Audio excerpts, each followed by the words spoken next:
Uwe na mali mingi na umjui Yesu, hiyo yote ni bure.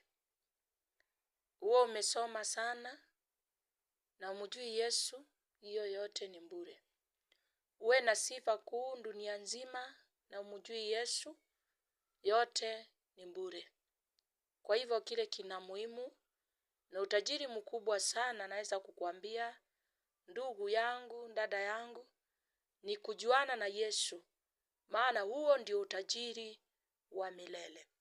Ya hapa duniani yanapita. Ya hapa duniani ni ya duniani. Lakini kuna uzima wa milele unahitajika kwa kila mmoja aliye chini ya hili jua. Kwa hivyo uwe na vyote, ukimbizane na vyote, uitwe majina mazuri. Bila Yesu ni bure.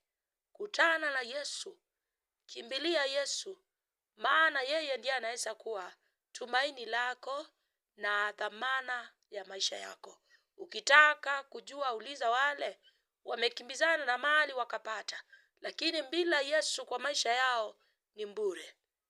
Solomoni akawa tajiri mkubwa, akawa mtu wa dhamana sana, kama vile neno lilivyomwambia atabarikiwa na kutakuwa yoyote atakao kuwa amebarikiwa kama yeye. Lakini akaeneza anasa zote dunia hii, lakini akakuja kutambua yote ni ubatili mtupu. Kwa hivyo nataka kukuambia uwe wewe ni nani. Bila Yesu ulimwengu ni kazi bure. Maana Yesu Kristo ndiye anaweza kupa amani itakao dumu milele. Mali itakupa amani, fedha itakupa amani, magari itakupa amani, mambo yote ulimwengu huu, kuwa na sifa kuu duniani, usifiwe na watu, haitakupa amani. Lakini Yesu Kristo ndiye atakuwa dhamana katika maisha yako. Tuiunganishe na Yesu. Jiunganishe na Yesu Kristo mpendwa. Maana ya dunia yanapita, lakini Yesu adumu milele.